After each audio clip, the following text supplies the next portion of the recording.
Okay, the internet has become a key catalyst in driving not only our social Très economic bien. L'Internet est devenu un catalyseur qui, en fait, pilote tous les aspects de notre vie, d'une manière ou d'une autre. Alors qu'aujourd'hui, dans le cadre de la nouvelle normale, comme on appelle le Covid-19, on ne se rencontre plus face à face. Donc, comment est-ce qu'on s'est adopté à cette nouvelle norme en Afrique de l'Ouest?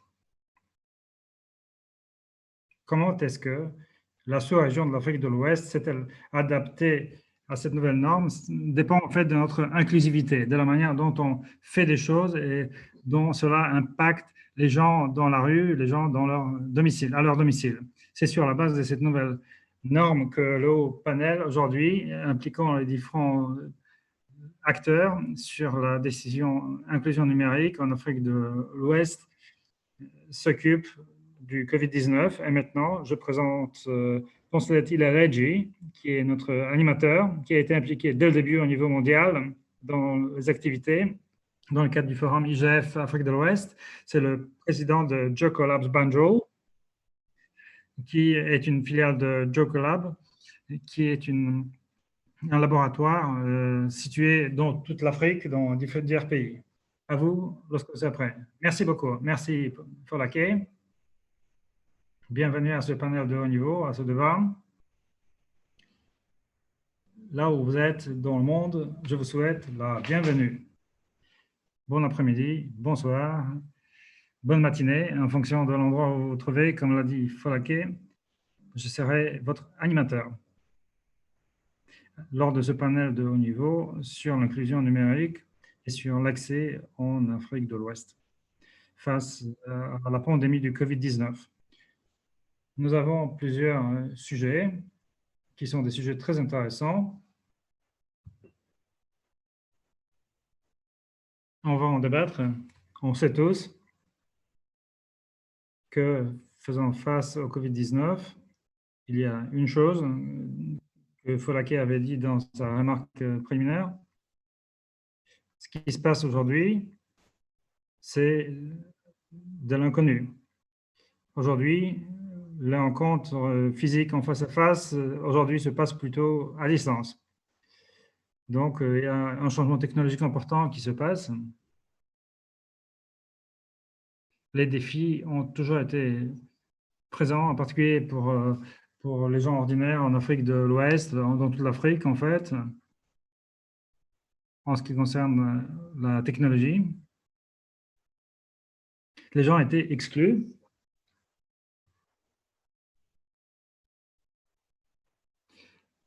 C'est la raison pour laquelle on parle d'inclusion numérique pendant ce forum IGF et le haut panel va en débattre aujourd'hui.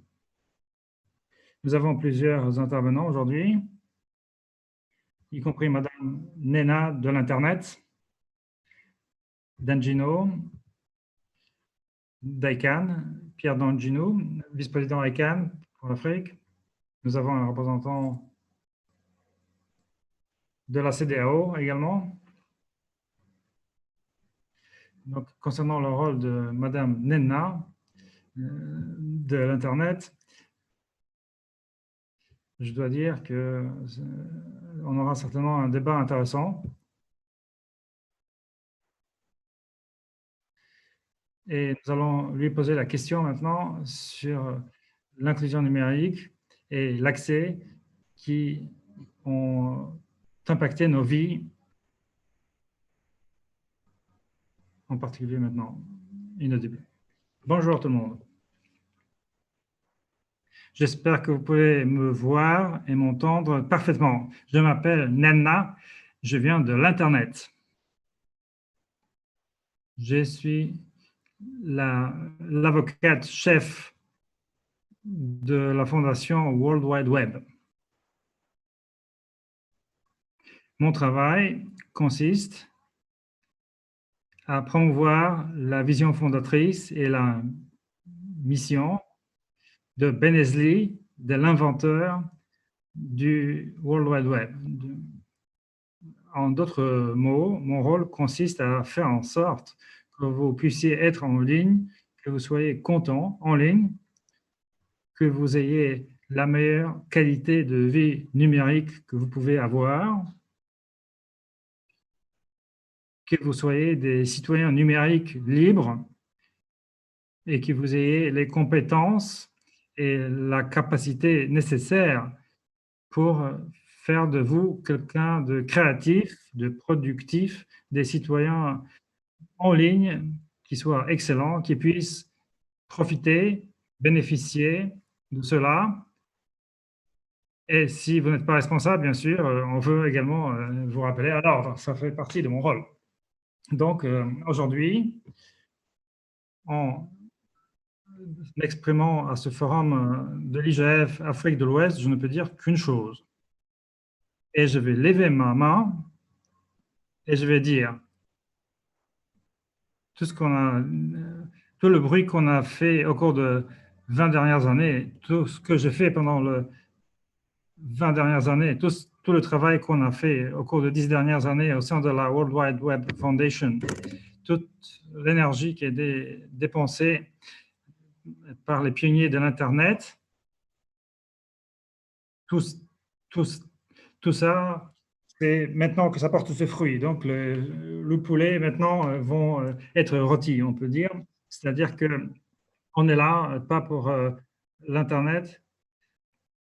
Si on n'avait pas Internet, si on n'avait pas World Wide Web, on serait vraiment dans des graves problèmes aujourd'hui.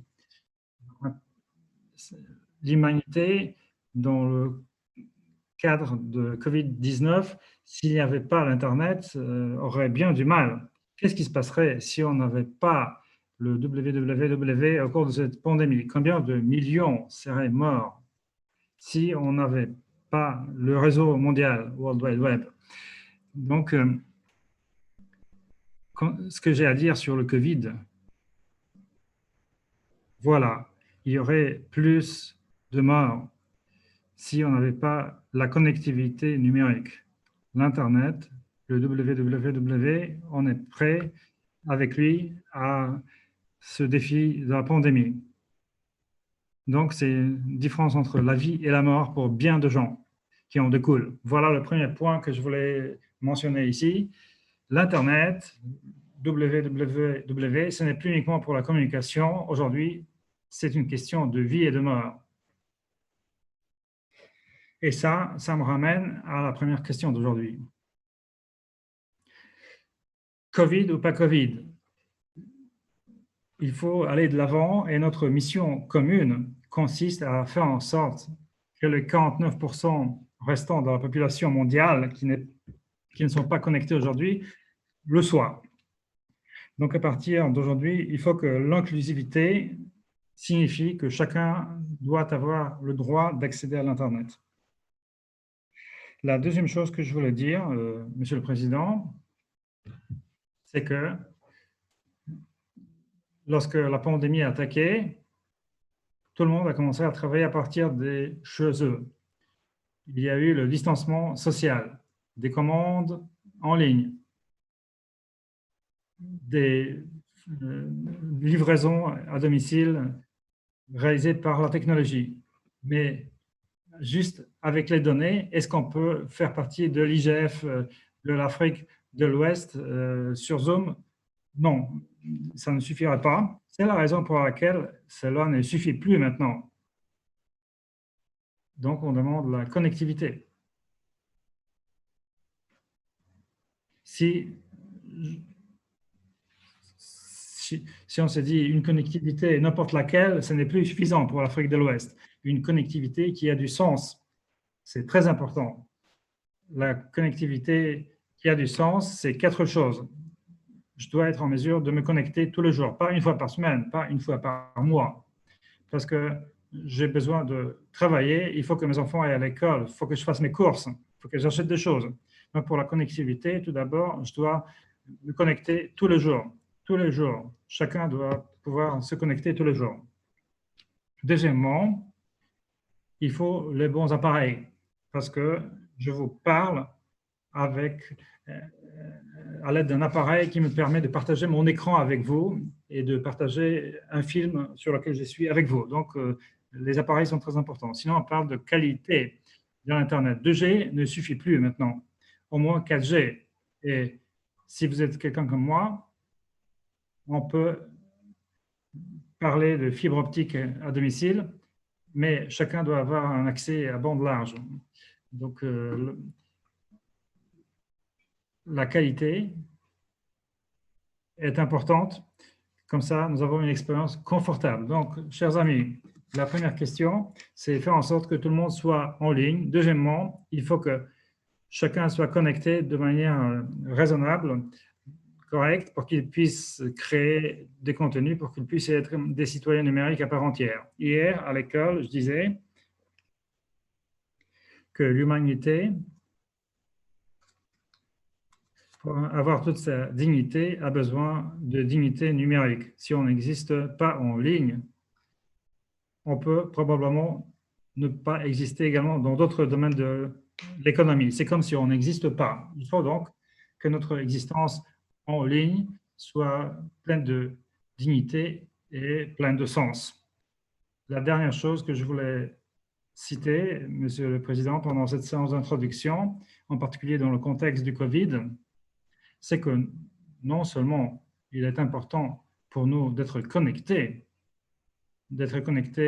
avec du sens, mais il est également important que nous comprenions que nous vivons aujourd'hui dans une époque d'interdépendance numérique. Qu'est-ce que cela veut dire? On a parlé de coopération numérique et de la feuille de route pour la coopération numérique que le secrétaire général de l'ONU a lancée.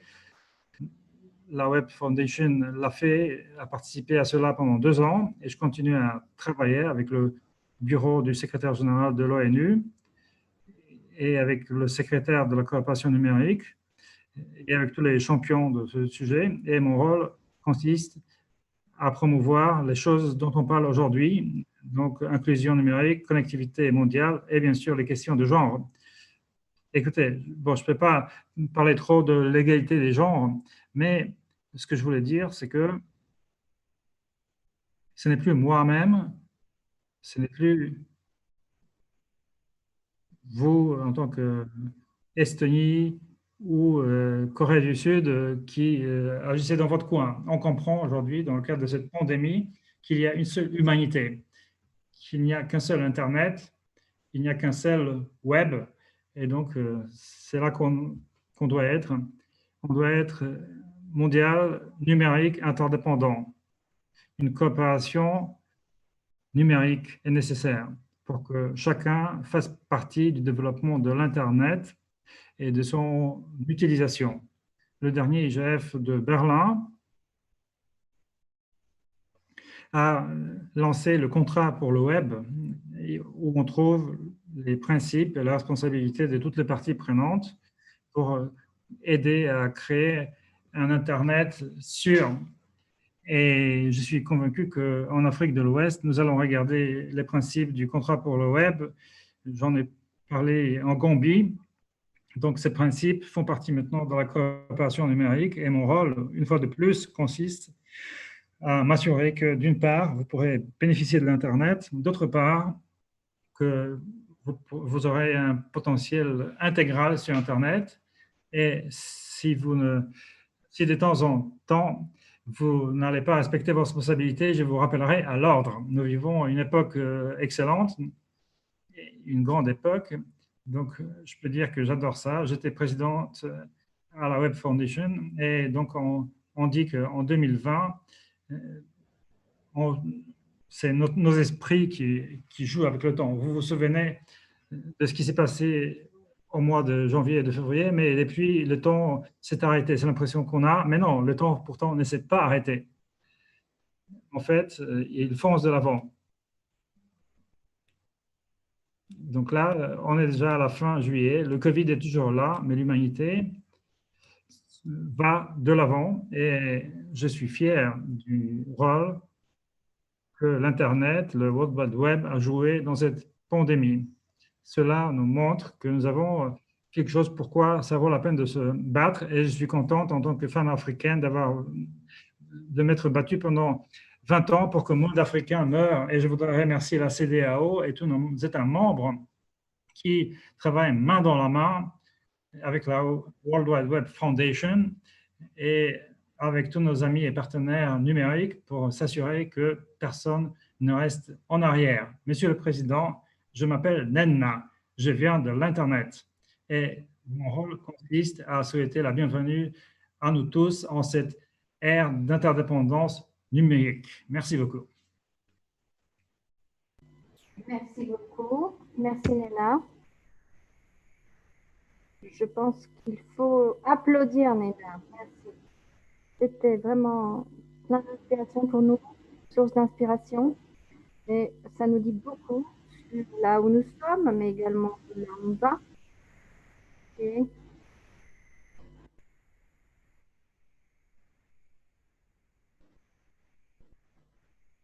surtout, les statistiques, que 49% des personnes ne sont toujours pas connectées.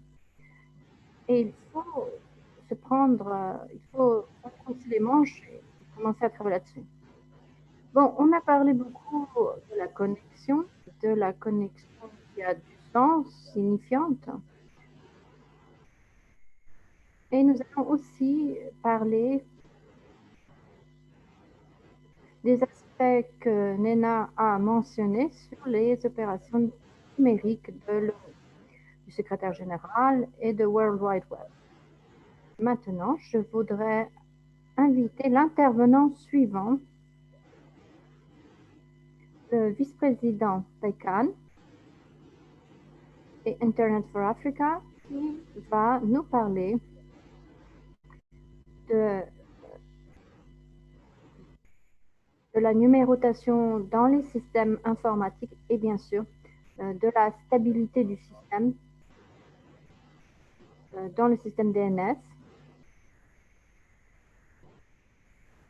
Donc, une chose, c'est d'avoir accès, mais il faut encore avoir une connexion stable. Donc, je vous passe la parole, monsieur. Bonjour, est-ce que vous m'entendez? Oui, est-ce que vous m'entendez?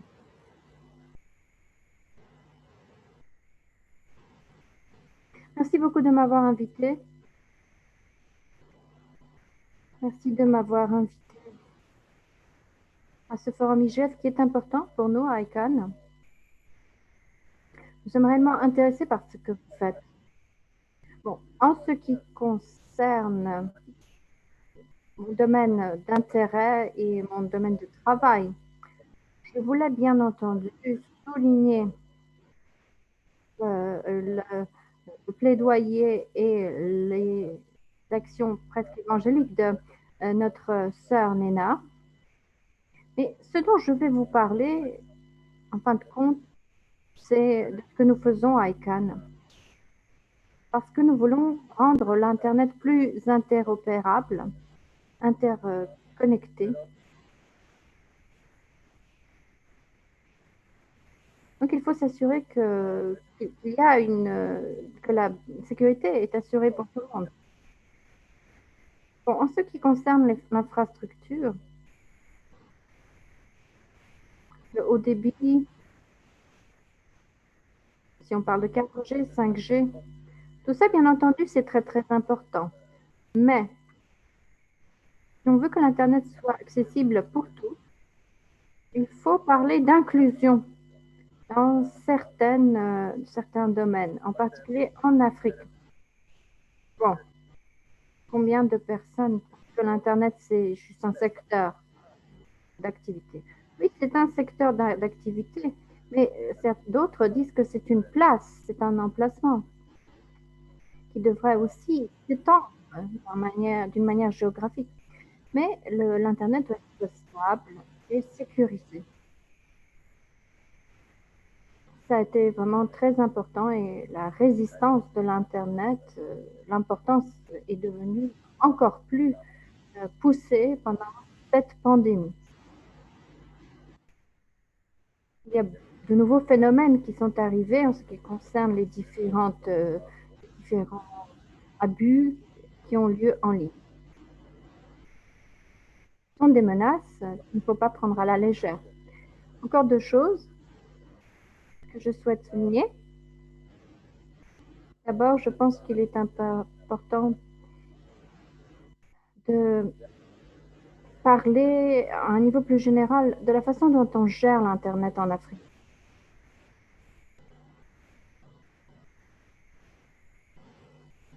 Inaudible. On parle maintenant de 1,5 enregistreurs en Afrique au total. En Afrique du Sud, on a 1,2 million.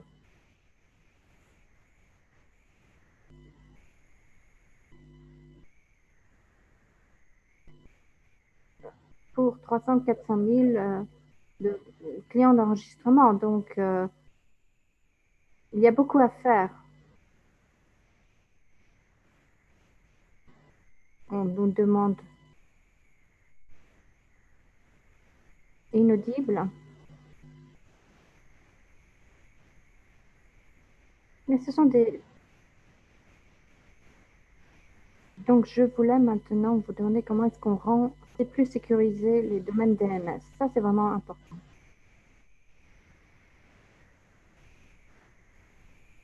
Comment est-ce qu'on fait pour que la destination soit sécurisée? C'est ce que nous faisons. C'est même notre devoir. C'est ce qu'il faut faire. C'est les devoirs que nous avons à faire. DNS est important, mais ADN est aussi très important. Bien sûr, nous pouvons permettre aux gens d'utiliser des domaines dans leur langage local. Ça, c'est important pour l'Afrique de l'Ouest. Bien sûr, il faut utiliser des scripts différents, ce qu'on utilise déjà. Cyrillique, chinois aussi. On travaille déjà en Éthiopie là-dessus. Mais on veut aussi inclure plus de pays pour changer le système de nom de domaine. Une autre chose, c'est l'acceptation générale. Si on veut être inclusif. Donc, il y a beaucoup de travail à faire. Il y a des systèmes à vérifier. Il y a des tests à faire pour permettre à tout le monde d'utiliser leur langue dans l'Internet.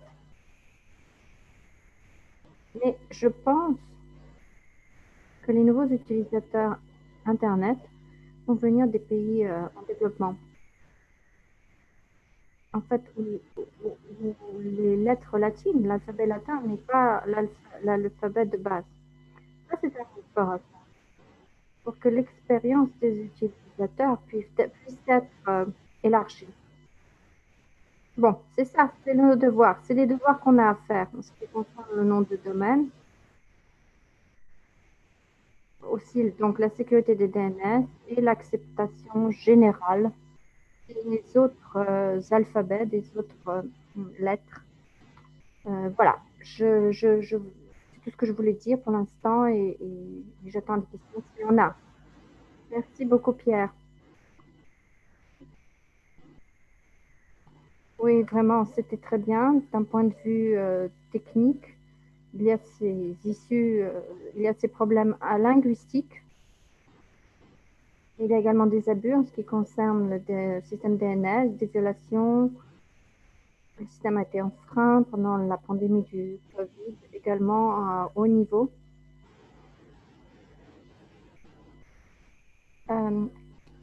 Inaudible. Inaudible. Si on regarde donc ces 300-400 000 utilisateurs en Afrique de l'Ouest que vous avez mentionné, inaudible.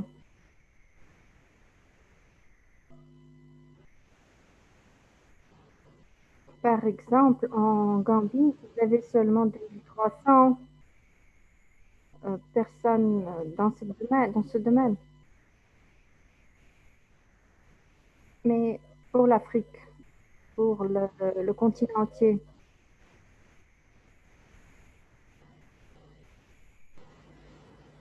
vous nous parlez d'1 milliard d'utilisateurs, milliards suivants d'utilisateurs. Inaudible, je suis désolée, mais nous entendons très mal et même la transcription n'arrive pas à suivre puisque la qualité du son est extrêmement mauvaise. Donc, nous avons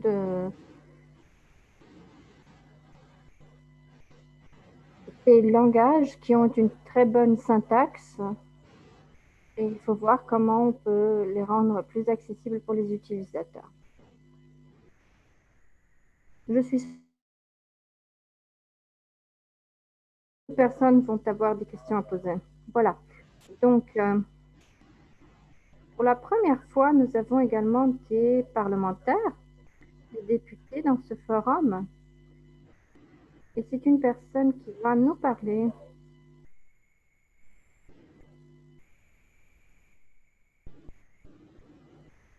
de sa propre perspective du Niger. Comment est-ce que le Parlement arrive à mettre en place des politiques digitales, numériques? Je pense que nous savons tous ce que les parlements respectifs font. En Gambie, ils travaillent dur, nos parlementaires, pour gérer le confinement, isolation partielle, isolation totale, pour qu'on puisse faire des cours. Ça, c'est extrêmement important et très intéressant par rapport à ce qui s'est passé, ce qui se passe dans d'autres parlements. Non, le député n'est pas encore là. Donc, je vais passer au commissaire CEDEAO. Inaudible. Nous savons ce qui s'est passé en 2017.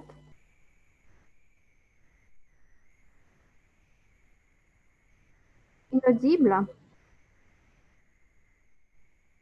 C'est comme Nina l'a dit, en fait. Beaucoup d'entre eux utilisent toujours... Bon, il y a par exemple un échange commercial entre Dakar et Abidjan, à Bamako. Tous ces... Là, il faut être plus inclusif en ce qui concerne. Bon, dans ECOWAS, en ce qui concerne la CEDEAO, c'est de ça qu'ils vont nous parler. Je suis désolée, mais la qualité du son est exécrable, vraiment impossible à travailler.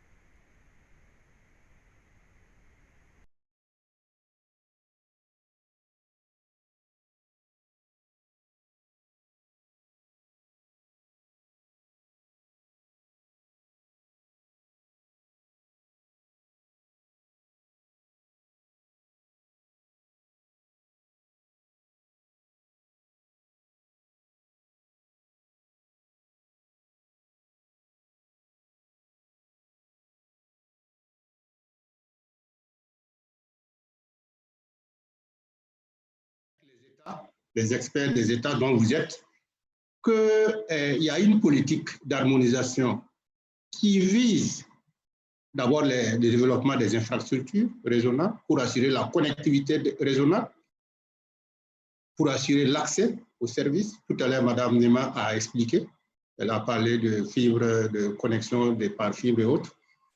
Et aussi de savoir qu'au niveau des services, qu'il y ait une inclusion au niveau des services. Il y a à peine un an, nous avons fait une réunion à Ouagadougou où on a adopté une politique de l'accès des personnes vivant avec des handicaps. C'est quand même important parce que ECOWAS, vous savez qu'il y a 38 millions de personnes qui vivent avec handicap.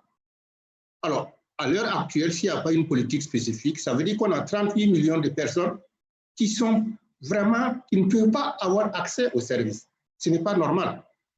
Donc, Monsieur le Président, je voulais dire que, en plus de ce que les honorables, Madame Nema et ce que Pierre Danginou ont dit, je voulais plutôt parler de l'aspect politique, puisque effectivement, c'est le rôle de ECOWAS de faire des politiques et d'essayer avec les États de mettre en place des politiques communes, harmonisées au niveau de la région. Ça, c'est un exemple de politique que nous avons adopté avant même que le Covid n'arrive. Je voulais en parler parce qu'il fait partie de cet aspect accès inclusif aux applications numériques. Je veux parler du roaming. Le roaming, c'est quand même, quand vous regardez l'application, ça veut dire que tout à l'heure, le président a dit qu'il y a des commerçants partout. Quand vous regardez dans l'espace CEDEAO, la CEDEAO était mis en place premièrement dans l'intégration régionale et puis c'est du commerce et autres qui a amené la mise en place de la CEDEAO.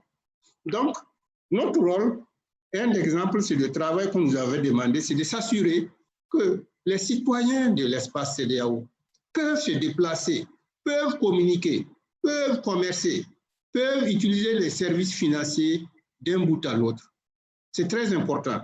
C'est pas normal que si je suis un citoyen d'un pays donné et que j'ai de bonnes qualités de services de communication, je voyage dans un autre pays, je ne peux même pas, il y a des problèmes, je ne peux pas profiter des communications. Ce n'est pas normal. Tout à l'heure, madame a donné l'exemple de l'Internet. S'il n'y avait pas Internet pendant le lockdown, l'arrivée du Covid, on allait avoir des problèmes. C'est pareil pour tout ce qui est communication d'une manière ou d'une autre. Monsieur le Président, je voulais dire que pourquoi on est arrivé à parler de politique de développement, donc de mise en œuvre d'une politique harmonisée de l'itinérance, qu'on appelle roaming en anglais. Monsieur le Président, si vous vous rappelez, pour ceux qui se rappellent de ECOWAS dans les années 80, l'évolution des communications, il y a eu quand même un effort qui a été mis en œuvre, en place, par les pays membres. Il y a des pays, beaucoup de pays ont travaillé. Alors, à l'heure, je vais vous donner un exemple. En 2018, fin 2018, quelle est la situation du réseau? Juste quelques grandes lignes. Vous avez 6 câbles sous-marins qui sont dans la région ECOWAS. 6 câbles. On est parti d'un câble dans les années 80. Maintenant, on a 6. On a 26 points d'atterrissage. C'est important, 26 points. Et nous avons 61 opérateurs mobiles. En réalité, on a 2 à 3 par pays aujourd'hui. On a un taux de pénétration Internet moyen de 36% en fin 2018, je crois. Et on a à peu près 328 millions d'abonnements mobiles dans la zone CEDEAO. Mais, Monsieur le Président, vous l'avez dit qu'on devrait être content. Pourquoi on a tout ça et puis on va se plaindre encore? Pourquoi on a tout ça, on va chercher à travailler? Non. Madame Nema a dit tout à l'heure qu'on est parti du 2G, on est à 4G et puis on va aller plus loin. Donc, on ne peut pas s'arrêter en Haïti. Il faut améliorer, il faut renforcer, il faut donner des capacity building. Mais avec les chiffres que je viens de vous donner, on a remarqué que ce n'est pas pour autant que les coûts de communication ont diminué. Au contraire, il y a toujours, les communications sont assez chères dans notre région. Alors, pour résoudre ce problème, qu'est-ce qu'il a fallu faire? Nous avons été mandatés par les États membres de proposer une politique harmonisée en vue de résoudre la solution. Pourquoi? Parce que quand vous regardez le roaming, par exemple, les politiques de communication sont gérées au niveau des pays par les autorités nationales de régulation. Donc, ils peuvent réglementer les prix, les tarifs au niveau national. Mais ils ne peuvent pas le faire au niveau régional. Parce qu'à l'heure où je vous parle, on n'a pas un régulateur régional. Donc, c'est pourquoi la CEDEAO s'est mise devant en essayant de coopérer avec les États afin qu'on trouve une solution à ces prix très, très élevés des services de roaming entre les pays. Monsieur le Président, c'est pour cela qu'en 2017, les pays membres, après avoir fait un travail commun des experts, on est arrivé à prendre une décision sur la réglementation de l'itinérance sur les réseaux de communication mobile ouverts au public dans l'espace CEDEAO. Toujours dans l'objectif. Pourquoi ce règlement? C'est donner un cadre juridique et tarifs harmonisés pour l'itinérance sur les réseaux de communication mobile. Et surtout résoudre les problèmes de coûts élevés. Par exemple, un exemple, ce que le règlement propose est que si un roamer part dans un pays donné, A, il quitte son pays A, il part dans un pays B, il devrait pouvoir avoir une suppression sur ses appels entrants et les SMS qu'il reçoit en itinérance pendant 30 jours. Parce qu'on suppose que s'il se dépasse en 30 jours pour du business et autres, au-delà des 30 jours, il va peut-être être résident, il va prendre un abonnement sur place. Donc, pendant les 30 jours, il va falloir qu'on le traite comme un client. En fait, il est dans l'espace CEDEAO, c'est ce qu'on appelle libre circulation des personnes et des biens. En plus de ça, il devrait pouvoir avoir une réduction sur ses appels sortants et les données, et y compris les SMS initiés en itinérance. Donc, à travers un tarif plafond dans le pays où il est parti. Voilà les grandes lignes de l'itinérance. Pourquoi? Si les hommes d'affaires, les commerçants, les touristes, si on avait ce service d'itinérance comme en Europe, vous allez voir que ça allait résoudre beaucoup de problèmes dans l'espace CEDEAO. C'est ce que nous recherchons à travers ces tarifs. Bon, Monsieur le Président, je voulais dire qu'en fait, ça c'est bien beau, ce que je vous ai dit, mais c'est un aspect réglementaire que nous avons mis en place, qui concerne un certain nombre d'articles. Et depuis lors, Monsieur le Président, nous avons fait des réunions, nous avons fait un travail. Personnellement, j'ai conduit une délégation en Europe, en Afrique de l'Est, en Ouganda et en Kigali, pour voir comment l'East African Community met en œuvre ce roaming.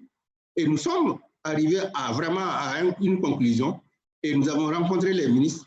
Bientôt, la semaine, dans un mois, j'aurai une réunion virtuelle avec tous les régulateurs parce qu'aujourd'hui, on est à 2 doigts, on est vraiment sur la phase de mettre en œuvre ce règlement et on pense qu'il pourra être mis en œuvre dans les mois à venir pour que les gens puissent les utiliser. Monsieur le Président, il faut dire que nous avons appris, par exemple, qu'il y a des gens qui étaient bloqués dans certains pays pendant le Covid. Tout le monde n'utilise pas Internet. Il y a des gens qui utilisent toujours des communications, qui ont besoin de communiquer avec leurs parents. Donc, si nous nous forçons, nous amenons à ce que l'itinérance marche, non seulement il y aura les communications avec Internet, on va pouvoir le faire, et en plus, on va pouvoir en même temps faire des appels à un coût vraiment réduit. C'est ce que nous recherchons aujourd'hui avec cette politique de l'itinérance. Donc, Monsieur le Président, l'exemple de l'itinérance que je vous parle, c'est juste dans le cadre du thème de ce forum qui est inclusion et accès numérique en Afrique de l'Ouest. Donc, à travers l'itinérance, à travers la réglementation sur l'itinérance, nous voulons rechercher qu'il y ait une popularisation de l'accès à Internet en même temps qu'on développe les réseaux. Parce que si vous développez les infrastructures, il faut en même temps que derrière, il y ait des stratégies pour essayer de mettre en place afin que les opérateurs qui opèrent les réseaux puissent suivre et arriver à ce que vraiment tout le monde, les usagers, puissent tirer profit de ce développement des réseaux. Monsieur le Président, en plus de ça, je voulais juste vous dire, juste rapidement, pour vous dire que la Commission travaille aujourd'hui. C'est peut-être pas exactement le moment enfin, c'est pas la période, c'était la partie pour ça, mais je voulais dire que nous travaillons beaucoup sur l'aspect cybersécurité. Parce que nous faut en plus que les gens puissent avoir espoir, avoir confiance dans l'utilisation de nos réseaux Internet et toutes les applications digitales qui vont venir. Parce qu'il n'y a rien ne sert de développer des applications digitales, comme on a parlé tantôt dans la vision globale, à savoir la transformation digitale de la société, sans qu'il y ait quand même une certaine politique, une certaine capacité, renforcement des capacités des acteurs afin de juguler les problèmes de cybermenaces. Je l'ai dit dans mon intervention. Et nous sommes heureux d'apprendre qu'il y a un travail qui est fait au niveau de World Wide Web, mais nous aussi, au niveau régional, nous essayons de voir que les pays sont à des niveaux différents. Il y a des pays qui sont très avancés, mais il y a d'autres qui ne sont pas avancés. Donc, notre travail aujourd'hui, et je suis heureux de dire qu'on on a une signature, on a un rapport pour chaque pays, on a une vision de chaque pays, la situation actuelle de l'état de sa cybersécurité et de sa capacité à lutter contre les cybercriminalités. Nous avons établi ce rapport après 3 à 4 mois de travail sur le terrain et nous sommes en train de développer des plans d'action par pays afin que les pays puissent être mis à niveau pour pouvoir supporter ces cybermenaces. Parce qu'on a dit que plus vous partez dans l'utilisation à fond des technologies numériques, plus en même temps vous êtes ouvert aux menaces. Mais ce n'est pas une raison de ne pas utiliser les technologies numériques, nous encourageons, mais en même temps, nous allons encourager les pays, supporter les pays afin qu'ils puissent faire face à ces menaces-là. Monsieur le Président, voici en gros ce que je voulais dire par rapport à la vision du thème de la CEDEAO sur le thème de ce forum. Je vous remercie beaucoup. Merci beaucoup.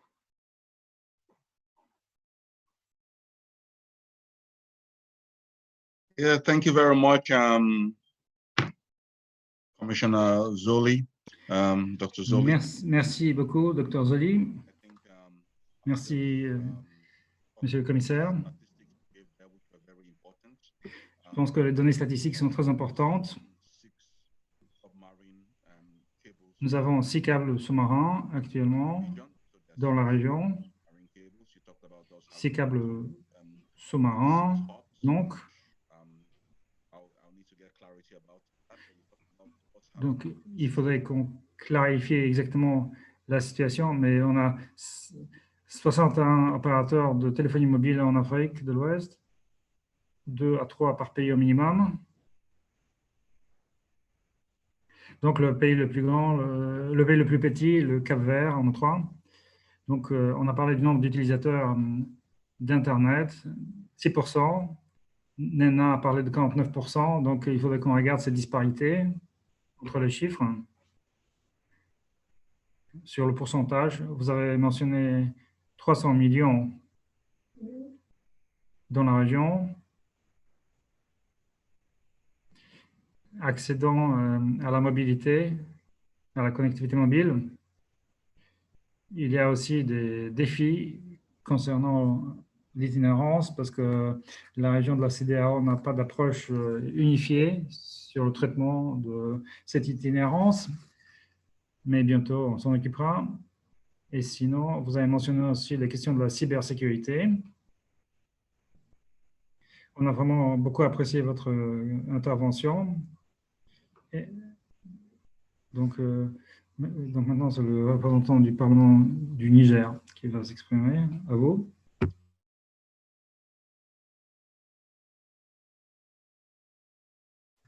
Vous pouvez y aller, honorable Corné Massani.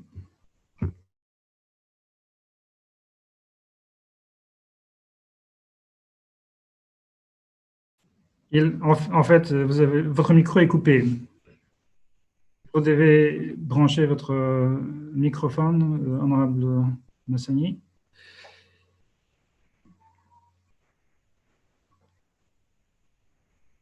On ne vous entend pas?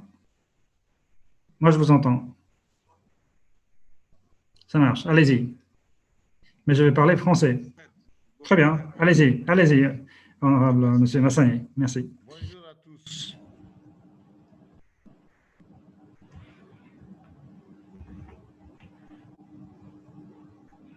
Il y a quelqu'un qui parle là. Yes, please go ahead. We can hear you. Oui, on vous entend. Allez-y.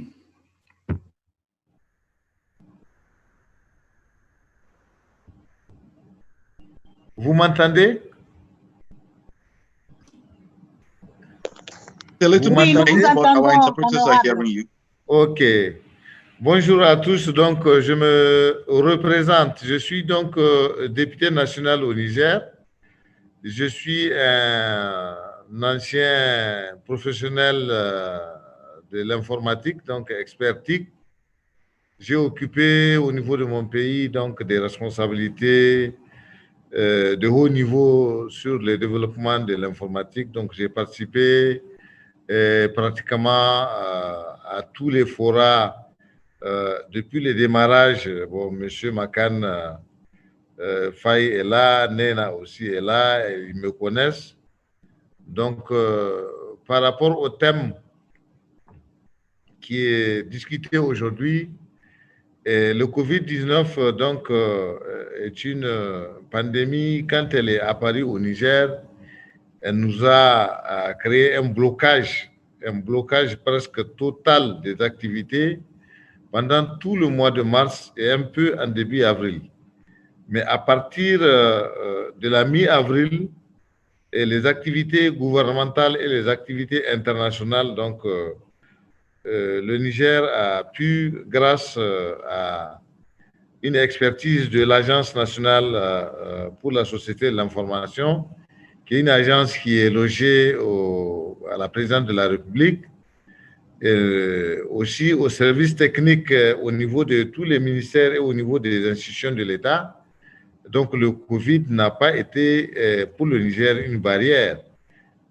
Nous avons continué les activités parce que le président de la République du Niger a participé régulièrement à toutes les conférences au sommet en vidéoconférence. Et les différents ministères techniques aussi sectoriels ont participé régulièrement aux activités interafricaines et même mondiales, le G5 Sahel et toute autre chose au niveau de l'Assemblée nationale du Niger. Notre Assemblée, à travers son président, au moment où je vous parle d'ailleurs, le président de l'Assemblée est en visioconférence avec d'autres parlementaires. Et nous-mêmes, au niveau du groupe d'amitié France du Niger, nous avons eu à organiser beaucoup de vidéoconférences entre nous et des députés français. Et bientôt, nous sommes en train de préparer une autre vidéoconférence avec des parlementaires italiens. Et au moment où je vous parle, je suis dans l'hémicycle de l'Assemblée nationale. C'est à partir de l'hémicycle de l'Assemblée nationale que je suis en train de parler avec le responsable de la gouvernance d'Internet nationale, monsieur le professeur Bedi, qui est à côté de moi en ce moment. Il n'est pas branché. Vous ne m'entendez pas? Il demande que je branche le micro. Yes, we can hear you. Please go ahead, sir. Honorable. On vous entend, allez-y, on vous entend, allez-y. Donc, je disais que j'ai à mes côtés le professeur Bedi, le directeur général de l'IAI Niger, qui est en ce moment donc responsable de la gouvernance d'Internet au niveau national. Donc, allô, vous m'entendez? OK. Donc, je disais, donc nous sommes en tout cas dans des conditions, le Covid n'a pas été pour nous une barrière pour communiquer tant au niveau national, oui, je vous entends bien, pour communiquer tant au niveau national qu'international. Donc,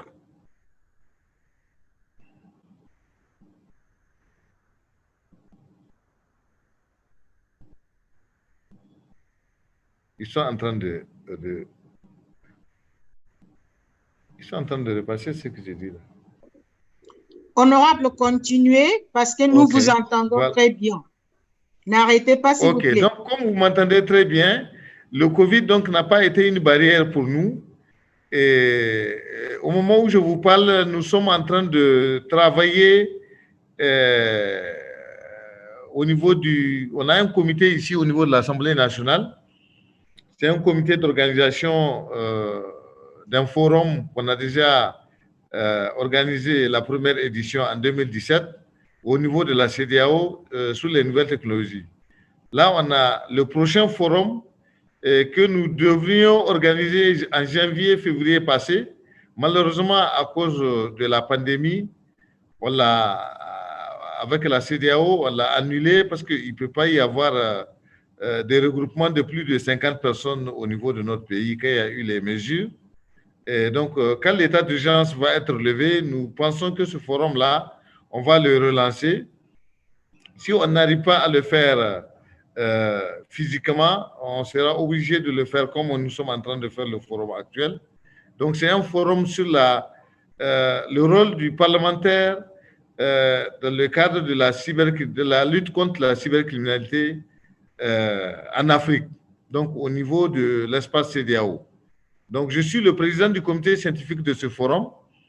Et nous avons un comité scientifique qui est composé de beaucoup d'experts. D'ailleurs, M. Makan Faye est un de nos consultants de conseil par rapport à ce comité scientifique. Nous avons aussi la CEA qui est associée et le PNUD et un certain nombre d'organismes internationaux.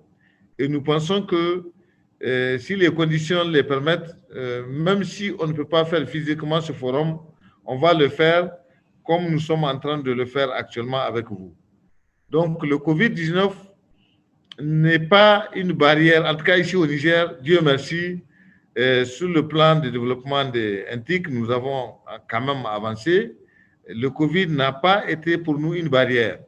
Donc, toutes les activités au niveau international, le Niger n'a pas cessé de participer parce qu'on a mis en place des moyens conséquents qui ont permis de communiquer avec la communauté internationale pour qu'il y ait une continuité d'activité. Voilà ce que je peux dire pour le moment. Au niveau de la CEDEAO, nous espérons que ce genre d'activité peut continuer et peut-être faire en sorte que dans les pays, la CEDEAO peut demander aux pays d'organiser ce genre de réunions au niveau national. Voilà ce que je peux dire pour le moment. Merci à vous.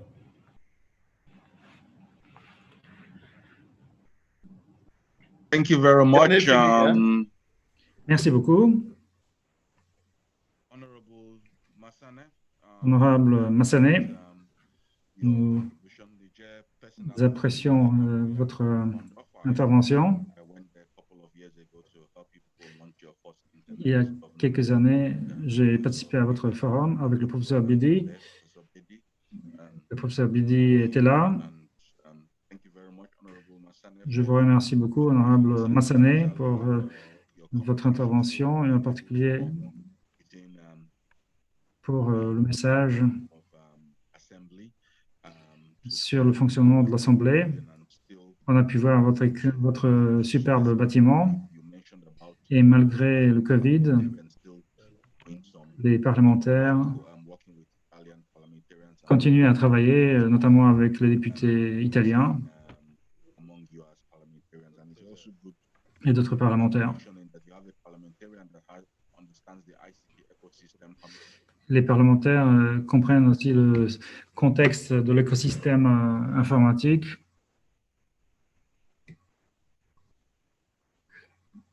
Et donc, la République du Niger tient compte de cela et je pense que ça avancera encore plus. On va y revenir. Sinon, des questions en français ont été formulées que je vais... que ma sœur, Madame Nena, va traduire pour vous. Cette question va directement au docteur Zoli, je pense. Au docteur Zoli. Donc, on dit que l'Internet est un droit de l'homme basique. Quelles sont les mesures que vous proposez pour les leaders africains, pour les différents pays, lorsque les gens manifestent de manière démocratique pour exprimer leur point de vue? On a vu du confinement dernièrement, des clôtures, également du shutdown, la clôture de l'Internet. Et je pense qu'avant de permettre aux panélistes de répondre à cela, je vais demander au docteur Zoli de la CEDEAO de s'exprimer sur ce point. Comment la CEDEAO va faire face pour mitiger les conséquences de cela?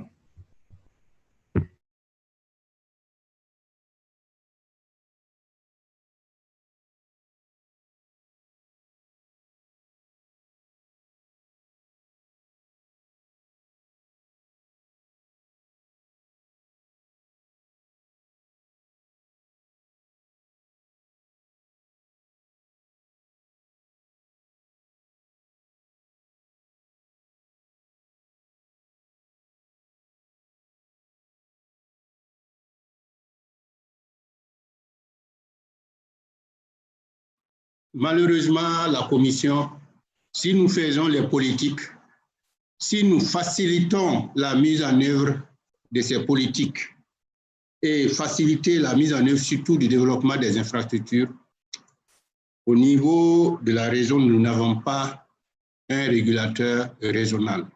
En un mot, quelqu'un qui fait appliquer au niveau régional tout ce qui est appliqué. C'est-à-dire qu'une fois qu'une politique est adoptée, elle est du ressort de chaque État de l'appliquer. La CEDEAO n'a pas une extension au niveau national, comme je vous dis tout à l'heure que c'est les autorités nationales de régulation qui appliquent tout ce qui est accès aux services en termes de tarifs et autres, et en termes de politique. Donc à ce niveau, ce n'est pas, la CEDEAO n'a pas une une action, une possibilité d'aller faire appliquer, c'est-à-dire mettre en œuvre tout ce qui est accès à la forme d'exploitation des services au niveau d'un pays. Je pense que si on voit cet aspect, il est clair qu'il y a quand même une limitation en termes de pouvoir, en termes de capacité, en termes de mission. Mais je pense que le fait de pouvoir travailler déjà à accélérer, à améliorer les politiques harmonisées au niveau des États, à améliorer les politiques de développement des réseaux, je crois quand même que ça peut amener petit à petit à ce qu'il y ait une politique commune vis-à-vis de l'Internet. Parce que quelque part, ce que vous dites, ça rejoint un peu à l'aspect démocratique. C'est beaucoup plus politique que politique technique. Donc, il n'y a pas tellement du nouveau que ce que la CEDEAO peut faire et puis elle ne le fait pas. Voilà ce que je peux répondre à cette question. Merci beaucoup.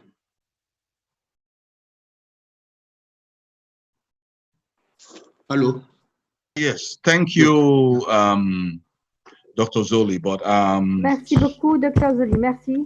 comes up with a lot of policy in terms of trade, in terms Nous of avons beaucoup de politiques dans la CEDEAO, commerciale, etc. you cannot impose regulations. Bon, vous nous avez dit qu'on ne peut pas imposer des régulations dans la CEDEAO. Shutdown of the internet. I agree. You have Bon, policy. d'accord, Harmonizations happening, but I mean, je suis d'accord. can be statements. Mais on ne peut pas forcer les pays à dire qu'ils n'allaient pas fermer ou bien introduire des barrières, des obstacles à Internet. Je suis d'accord qu'il peut y avoir des déclarations. Vous avez dit du point de vue politique.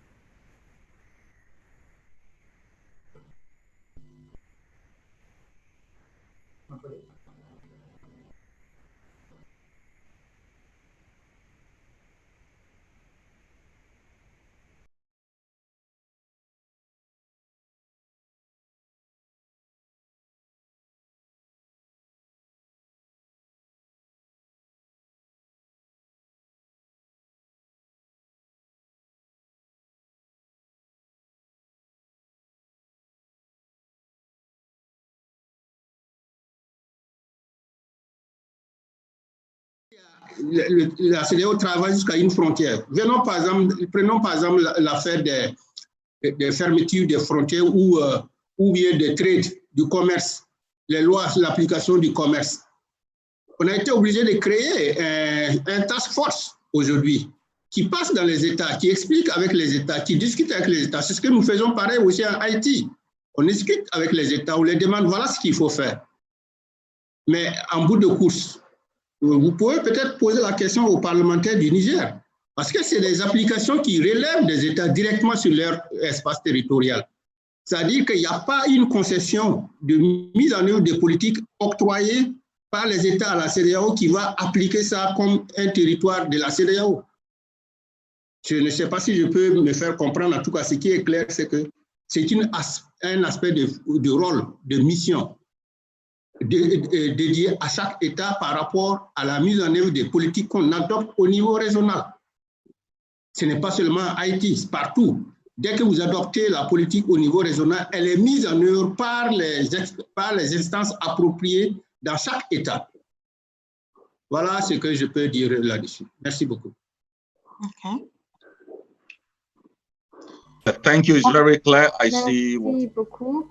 Je comprends ce que vous nous avez dit en ce qui concerne la régulation. Elle doit se faire au niveau national. Oui, ça c'est clair. Et ça montre que nous, en tant que société civile, Have to push this that our nous regulatory devons and that pousser pour l'adoption et la compréhension. Ces régulations why qui sont sometimes censées we need to talk about contrecarrer the la principle. clôture ou bien la pose d'obstacles pour l'utilisation de l'Internet et la limitation de cette Over to you, Nana. liberté. Je passe à Nina maintenant qui voulait réagir. Je voulais vous dire que je vous avais déjà averti. Parfois, je suis gentille. Je peux aussi être extrêmement méchante. Hein. Et ça, c'est le moment où je vais être méchante.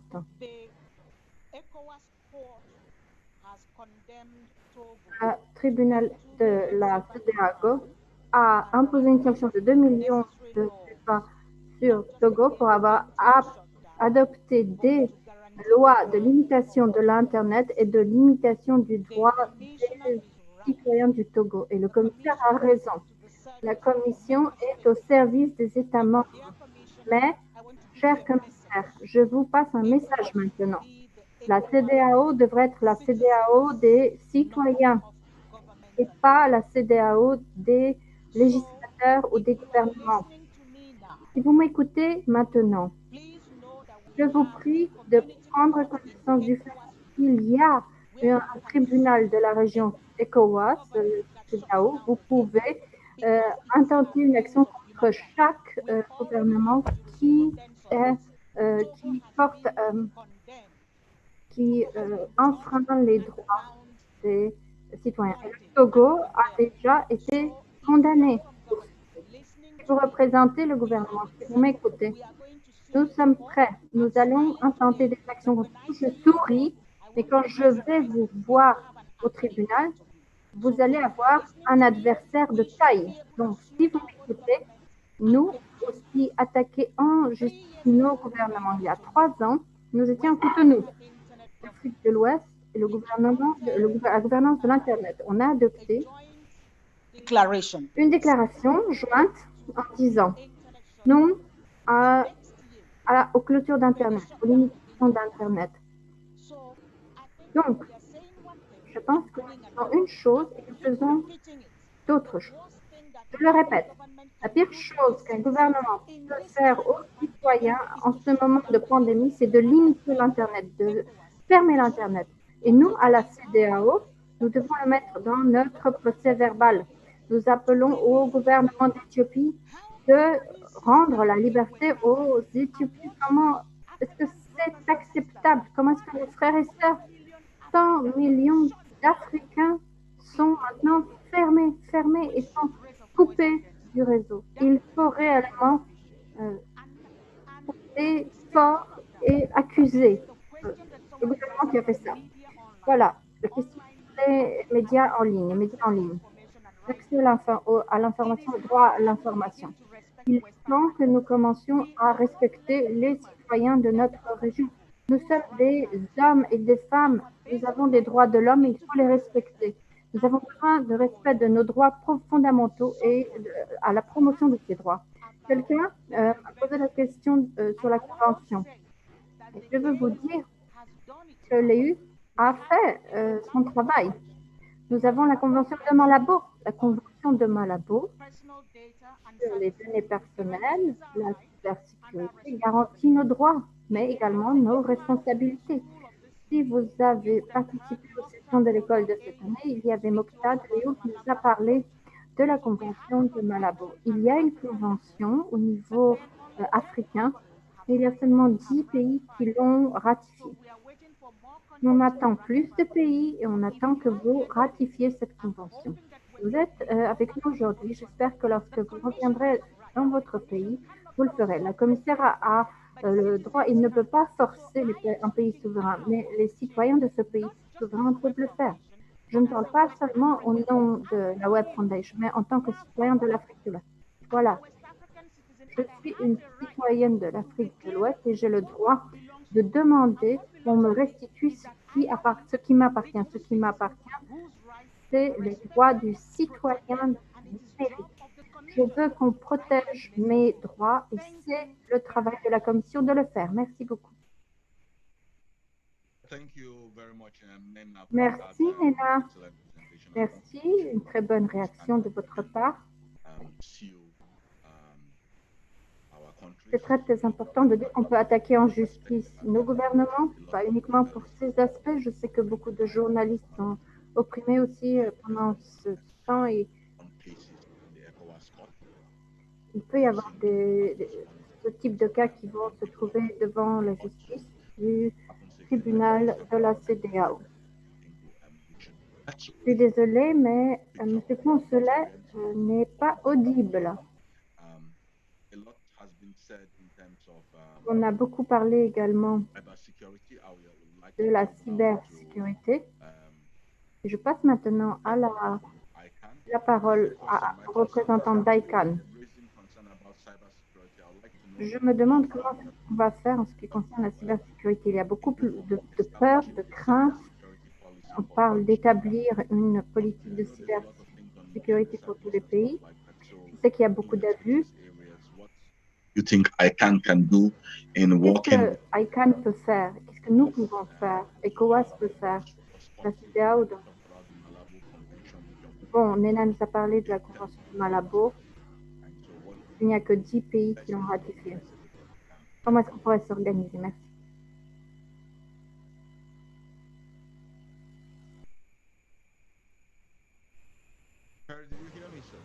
Est-ce que vous m'entendez, monsieur? Hello, Allô? sir.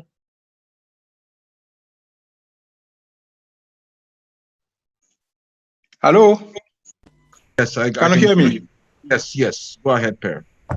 I think your question was about what I think ICANN could. La question, c'est comment est-ce que ICANN peut contribuer à la cybersécurité dans notre région. Je peux seulement vous dire, bon, bien sûr, ICANN travaille avec différentes parties pour assurer la sécurité en ligne, mais de manière plus précise, il y a des problèmes où nous sommes une partie de travail. Nous travaillons avec les Africains de l'Ouest, avec des agences, également Police Procureur, Interpol. Avec eux, on travaille justement pour combattre la cybercriminalité et assurer la sécurité. Bon, les abus en ce qui concerne les domaines de DNS, vous savez que c'est assez important et beaucoup de secteurs souffrent à cause de ces attaques, également en Afrique. Donc, ce qu'on a fait, en fait, c'est qu'on a créé un espèce de consortium, un groupe de sociétés internationales où ICANN travaille pour combattre la pandémie aussi. Mais on en reparlera quand on aura notre forum DNS en Afrique. Ça, c'est le 27-28 juillet qui se passera. Mais bon, le partenariat pour nous existe déjà. Nous avons un groupe qui s'occupe de sécurité, le CERC également. Nous faisons partie de ces initiatives. Ce qu'on apporte, en fait, c'est un savoir pratique. Par exemple, pour le DNS, on parle d'adresse IP, on veut suivre toute activité de hacking et nous savons comment le faire. Bon, vous avez dit que on peut coopérer avec l'Union africaine sur la convention. Nous suivons la convention, en fait. ICANN n'est pas directement engagé dans la création de politiques. Nous le faisons, mais notre politique est plutôt sur les identifiants uniques, les adresses IP, les noms de domaine, ou bien les serveurs racines. Ça, on le fait. Nous faisons la diffusion des serveurs de racines en Afrique parce que nous voulons réduire la latence dans l'accès à l'Internet. En Afrique de l'Ouest, nous avons au moins 6 pays qui ont déjà des copies de serveurs. Bon, donc, aussi sécuriser vos domaines avec des attaques, c'est quelque chose qu'on connaît. Donc, d'accord, on est ouvert à cette coopération, bien sûr. Et je peux dire qu'en ce qui concerne l'Afrique, le personnel, nous avons la stratégie développée aussi par vous dans votre communauté, où la cybersécurité joue un rôle important. Nous avons également plusieurs activités à réaliser avec vous. Donc, ICANN est là. On n'en parle peut-être pas assez, mais on s'assure que l'Internet fonctionne et qu'il est sécurisé. C'est ça notre travail, selon nous. Et nous avons aussi notre mandat propre. Voilà, c'est comme ça que je réponds à votre question. Merci beaucoup, Pierre. Maintenant, nous arrivons à la fin. Il y a une question en français, donc je vais permettre à Nena de répondre à cette question. Et ensuite, je vais clore la session. Mais M. Massanet va parler en premier. Talk from a parliamentarian point of view. Il va nous donner son point de vue d'un parlementaire. The role of parliament. Pour savoir comment est-ce qu'il voit le rôle du Parlement dans la région pour la promotion de l'inclusion digitale pour tous. Ensuite, on va parler à CDO, Pierre, et on va clore. Nena, est-ce que tu pourrais m'aider avec la question en français? Oui, il y avait une question Mali. Sur le Mali. Mali. Parce que le Mali coupe l'Internet, bloque l'Internet. Ils le font toujours. Il y avait encore une question sur les opérateurs mobiles pour les protéger. Donc, une partie de mon travail à moi, c'est de soutenir les gouvernements dans la création de politiques. Voilà, je reviens à la Web Foundation. Je ne cause plus de problèmes. Je suis souriante, je suis positive. Et voilà, dans chaque pays, il y a un cadre constitutionnel qui, dans des cas très critiques, permet à l'État de poser la main sur les commissions. S'il y a guerre, s'il y a des problèmes de sécurité civile, etc. We are governed. Donc, nous sommes sous l'empire des gouvernements. Lorsque les opérateurs mobiles reçoivent une licence, ils ont aussi une part de responsabilité. Ça veut dire qu'il est très difficile pour un opérateur mobile de dire non à une clôture de la communication. Ils sont obligés d'obéir à des injonctions qui proviennent des ministères de la communication. Donc, quel est le rôle qu'on peut jouer, nous, en tant que World Wide Web Foundation? C'est ce que nous faisons déjà dans le Contract for the Web. Il s'agit de conseils au gouvernement.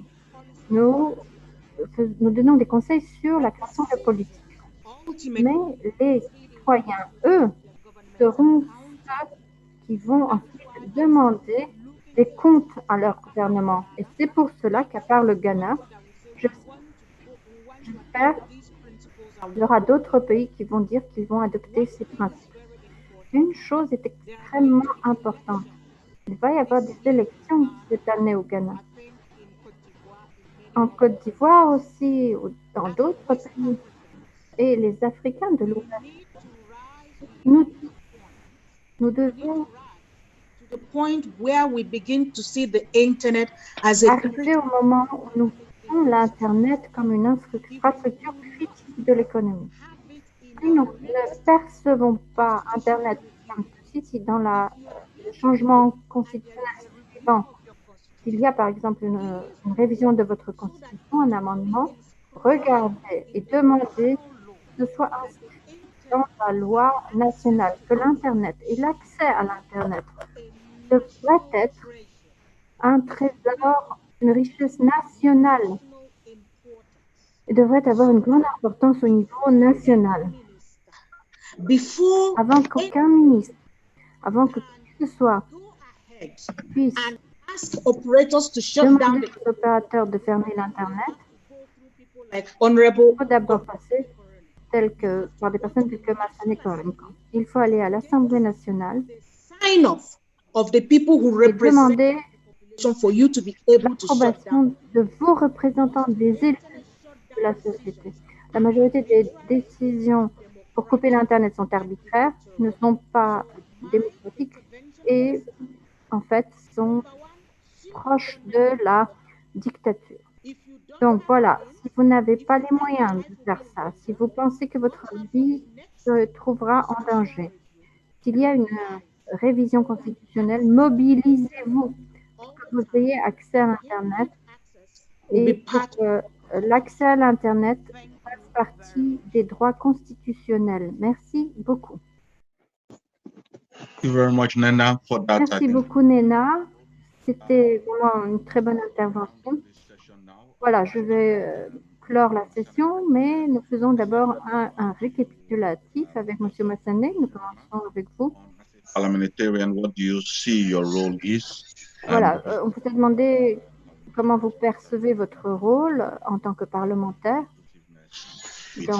dans la promotion de l'approche inclusive, etc. Donc voilà. Dr. Zoli. Je vous passe la parole.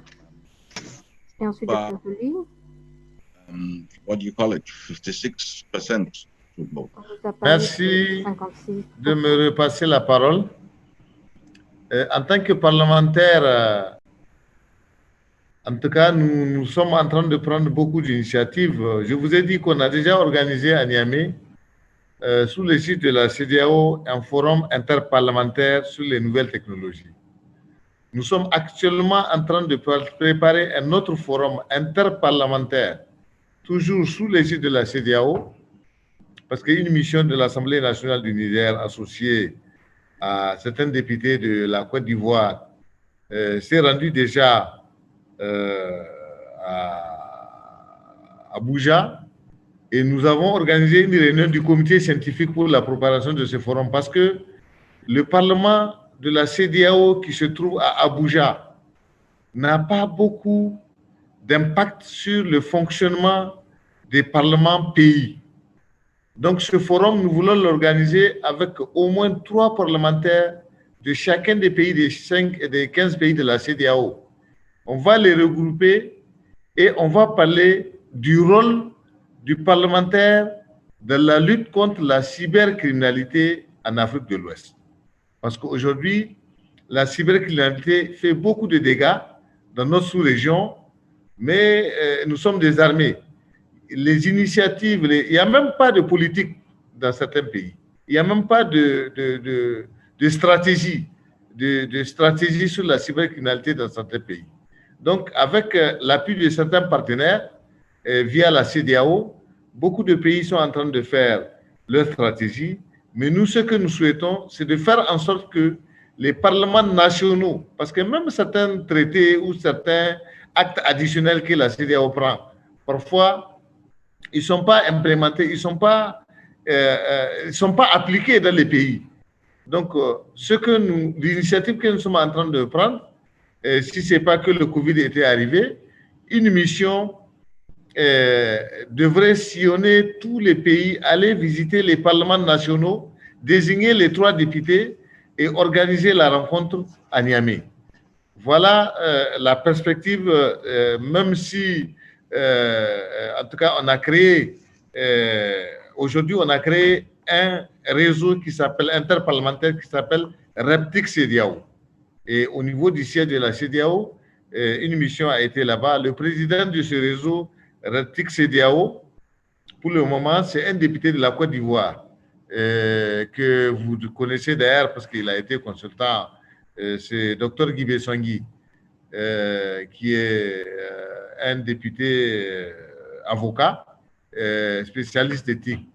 Donc, nous sommes en train de vraiment préparer ce forum. Ce forum va permettre au Parlement pays de s'intéresser de la question.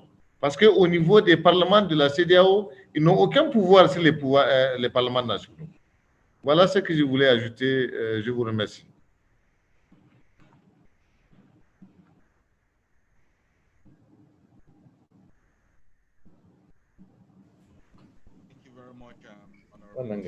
Merci beaucoup, honorable Massanet. Et maintenant, le docteur Zoli de la commission de la CEDEAO, dans le cadre des remarques finales. Donc, vous êtes là pour les citoyens, pas uniquement pour le gouvernement. Donc, en étant là pour les citoyens, qu'est-ce que vous recommanderez pour les citoyens inaudibles? Pardon. Vous pouvez ajouter tout ce que vous voulez d'ailleurs. Mais... Je suis un ancien acteur des télécoms depuis 1900, dans les années 90. J'ai connu la chute des réseaux télécommunications quand il y a des coups d'État, quand il y a tout ce qu'il y a, quand il y a des grèves, on arrête les réseaux. Ce n'est pas Internet, ça n'a pas commencé maintenant. Mais Internet, c'est autre chose. Quelles sont les raisons qui ont fait que beaucoup de pays coupent l'Internet? Beaucoup de cas ont dit que c'est des problèmes de sécurité. Monsieur le Président, je peux vous répondre que ce que Mme Nema a dit, c'est que c'est vrai. Nous travaillons vers l'Internet des peuples, mais en attendant, à l'heure où je vous parle, nous sommes toujours à l'Internet, aux choses, à la CEDEAO, où c'est les États qui adoptent, qui appliquent les directives. Quand nous allons réviser la procédure de mise en œuvre des directives, c'est clair qu'on va donner un pouvoir à, certainement, si on révise la procédure en disant que la CEDEAO a un pouvoir pour arriver à, dans certains domaines réservés à la souveraineté des États, je crois que ça ne posera pas de problème. Mais pour l'instant, ce qu'elle a dit, c'est vrai. Il y a des limites objectives de la CEDEAO. Mais alors, qu'est-ce qu'on peut faire? Je crois que c'est ça votre question, à savoir que, Monsieur le Président, je vous ai dit tout à l'heure que nous travaillons pour que chaque pays soit équipé, capacité, avec une bonne capacité en termes de savoir-faire et en termes d'infrastructure pour lutter contre la cybercriminalité. Si un État est en mesure à un moment donné de s'assurer qu'il n'y a pas de danger, il n'y a pas de danger par rapport à l'Internet et à autres, sur quelque chose de particulier, je ne vois pas pourquoi ils vont couper l'Internet. Donc, c'est clair que si nous, tous, acteurs, aujourd'hui, nous travaillons à renforcer la capacité des États membres, à ce qu'ils puissent gérer les applications frauduleuses de l'Internet. Parce que parmi les utilisateurs de l'Internet, il faut qu'on reconnaisse qu'il y a des brebis galeuses. Si les États arrivent à un moment donné à les contrôler, il n'y a pas de raison qu'un État coupe son réseau Internet. Ce n'est pas possible. Elle a bien dit qui fournit les services Internet, l'accès. C'est les mobiles aujourd'hui. Et ces gens ont des licences avec des missions, des règles, des choses à respecter. Ils ont signé des accords à respecter. Monsieur le Président, je ne pense pas qu'il y ait un problème particulier, que c'est particulier à la CEDEAO, à savoir que pourquoi la CEDEAO ne peut pas. Non, la CEDEAO travaille dans l'optique des textes qui sont en vigueur. Et aujourd'hui, les textes qui sont en vigueur ne donnent pas mandat en termes d'application, parce que c'est carrément même opération. C'est de l'opérationnel, ça. Ce n'est pas possible que la CEDEAO aille sur le terrain pour faire certaines applications, mais si d'aventure, on lui donne cette possibilité, par exemple,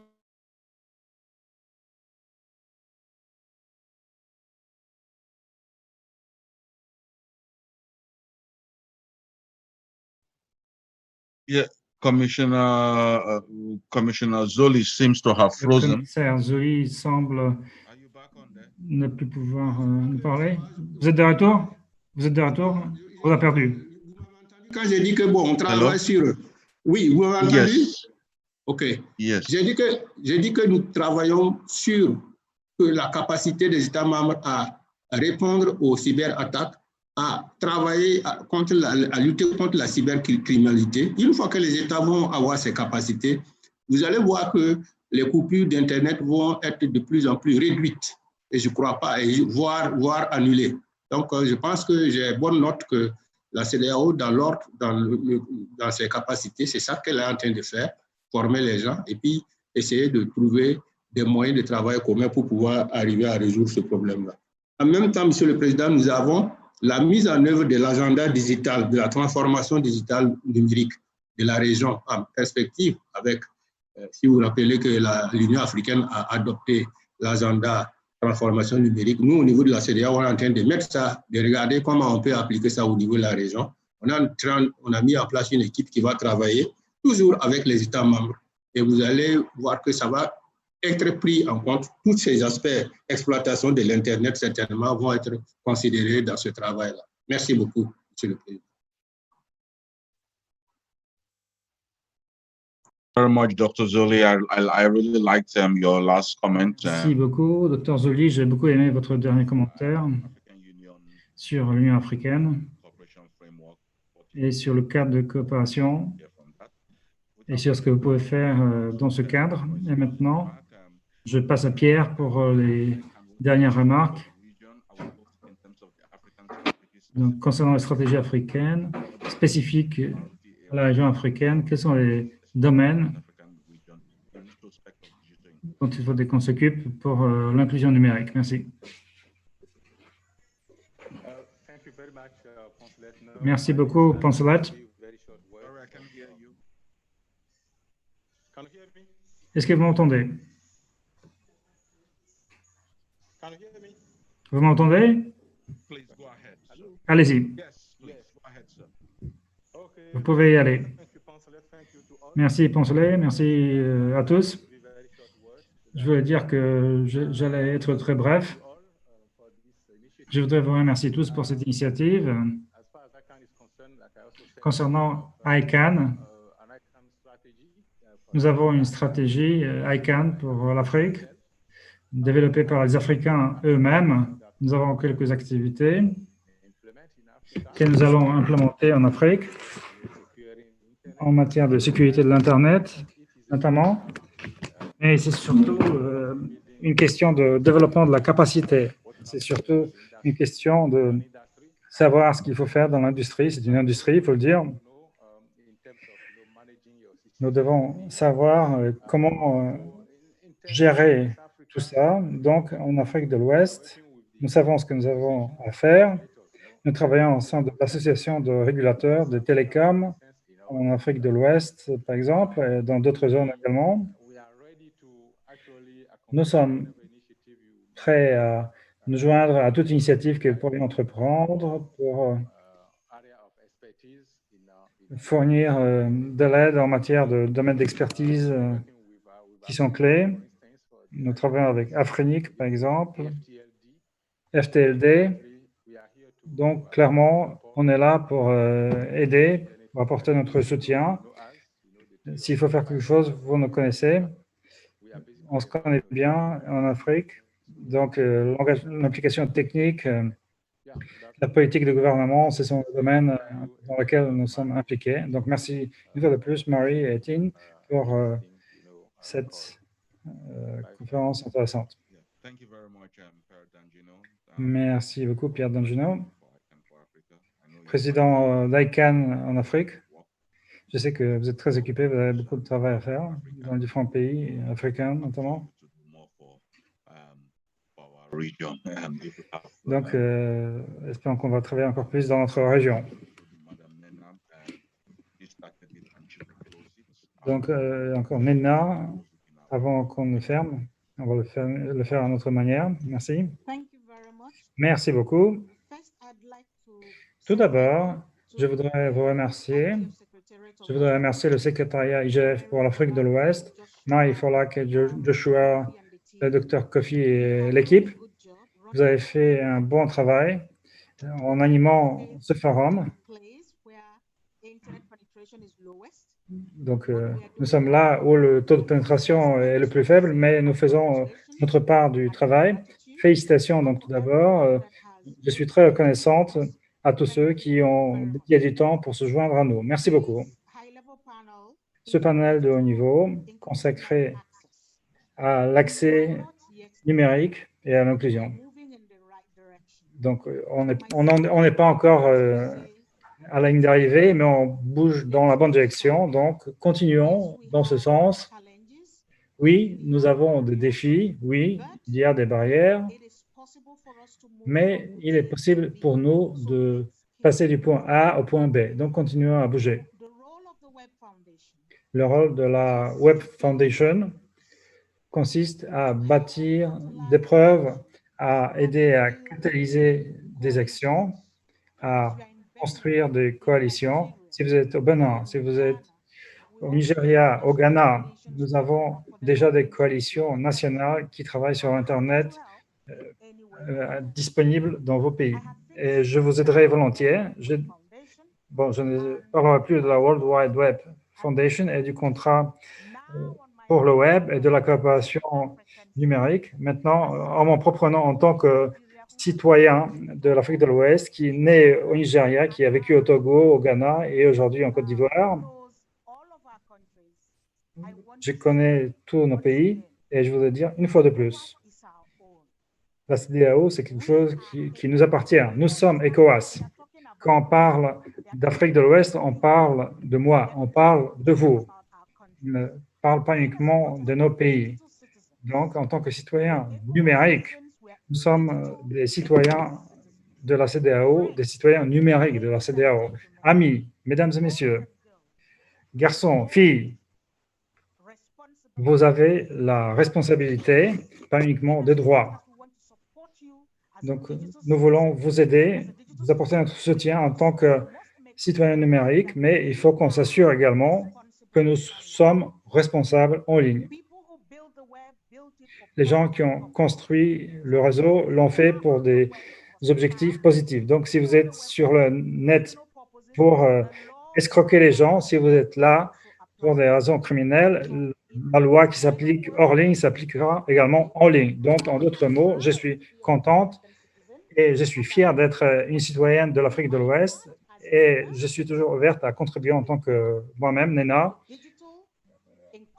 contribuer à la croissance d'un accès pour ma région de manière inclusive. Merci beaucoup. Merci beaucoup, Nena. Merci à tous les intervenants. Merci au docteur Zoli, Pierre Dangino, honorable Massané et tous les autres. Merci beaucoup. J'espère vous revoir la prochaine fois. Merci aussi pour vos remarques finales, Nena. Et j'ai le plaisir de clore cette séance. Merci beaucoup, Poncelet. Merci pour tous ceux qui étaient impliqués dans le panel de haut niveau, qui a souligné le besoin d'une action coordonnée, d'une approche de la société permettant à la région d'atteindre ses objectifs malgré les problèmes et les difficultés que nous vivons. Désolé d'avoir dépassé de 20 minutes le temps prévu, mais il y a eu tellement de questions et si peu de temps. Et pour citer Nena, le temps ne s'arrête pas, donc le forum continue demain à 10 h du matin UTC. Au revoir.